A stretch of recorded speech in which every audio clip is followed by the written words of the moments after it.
ദിയയ്ക്ക് എപ്പോഴും ദിയ ഒരു മുതലാളി, നമ്മളെന്ന് വെച്ചാൽ പണ്ടത്തെ ജന്മിമാരുടെ ഒരു മെന്റാലിറ്റിയാണ് ദിയയ്ക്ക്. നമ്മൾ ജാതി വ്യത്യാസം ദിയയ്ക്കുണ്ട്.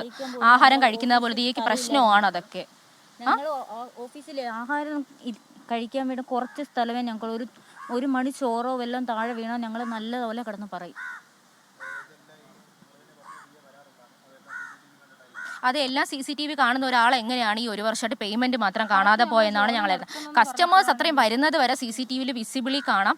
ദിയയുടെ റീസെന്റ് ഉള്ള സ്റ്റോറീസ് ഒക്കെ പരിശോധിക്കുകയാണെങ്കിൽ ദിയ ഹാപ്പി കസ്റ്റമേഴ്സ് എന്ന് പറഞ്ഞാൽ കസ്റ്റമറൊക്കെ നമ്മുടെ ഷോപ്പിൽ തിങ്ങി നെരുങ്ങിയിരിക്കുന്നതിൻ്റെയൊക്കെ സ്റ്റാറ്റസ് ഇടാറുണ്ട്. അപ്പോൾ ഇത്രയും കസ്റ്റമേഴ്സ് വന്നപ്പോൾ ഒന്നും വാങ്ങിയില്ലെന്ന് ദിയ ചിന്തിക്കുന്നില്ലേ? അവിടെ 3 പേര് ഒരുമിച്ച് നിർത്തിൻ്റെ പകപോക്കലാണെന്ന് ദിയ നമുക്ക് മെസ്സേജ് അയച്ച് പറഞ്ഞിട്ടുമുണ്ട്.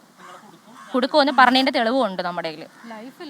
നിങ്ങളുടെ ലൈഫ് ഇല്ലാതാക്കും, നിങ്ങളെ ഞാൻ കൊല്ലും, എൻ്റെ അച്ഛൻ ആരെന്നറിയാലോ ഇങ്ങനെ. പിന്നെ ഇപ്പോൾ ഒരു സ്റ്റേറ്റ്മെൻറ്റ് വന്നായിരുന്നു, എൻ്റെ ഹസ്ബൻഡ് ദിയേനെ വിളിച്ച് ഭീഷണിപ്പെടുത്തിയെന്ന് കേസ് പിൻവലിക്കാണ്ടി. ആ കോൾ റെക്കോർഡ് ഞാൻ കേൾപ്പിച്ച് തരാം. കാരണം ആ കോൾ റെക്കോർഡിൽ അദ്ദേഹം പറയുന്നത് എന്തെന്ന് പറഞ്ഞു കഴിഞ്ഞാൽ, ഞങ്ങൾ 8,82,000 രൂപ തന്നില്ലേ, അപ്പം നമുക്ക് അതിൻ്റെ ഒരു റിസീപ്റ്റ് തരാമോ, നമ്മുടെ നിങ്ങൾ ഇത്രയും ക്യാഷ് മേടിച്ചെന്ന്.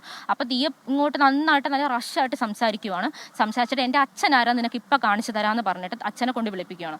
അച്ഛൻ എൻ്റെ നമ്പറിൽ നിന്ന് വിളിച്ചിട്ട് നിനക്ക് എൻ്റെ മോളെ ഭീഷണിപ്പെടുത്താറായല്ലേ, ആ വോയിസ് കേട്ടാൽ അറിയാം ആരാണ് അവിടെ ഭീഷണിപ്പെടുത്തുന്നതെന്ന്. നീയൊക്കെ ചെയ്യാനുള്ളത് ഇവിടെ ഭരിക്കുന്ന കമ്മ്യൂണിസ്റ്റുകാരൊന്നും എന്നെ വന്ന് ഒരു പുല്ലും ചെയ്യാൻ പോലുള്ള, എനിക്ക് അങ്ങ് കേന്ദ്രത്തിലാണ് പിടിപാടെന്നാണ് പറഞ്ഞേക്കുന്നത്. വെച്ചാൽ നീയൊക്കെ എന്ത് ചെയ്തിട്ടും അവർക്കാണ് അതിന് കിട്ടും. നിങ്ങളെ പേടിക്കുകയാണെന്ന് ആ ഓഡിയോ റെക്കോർഡ് ഞാൻ കേൾപ്പിച്ചു തരാം.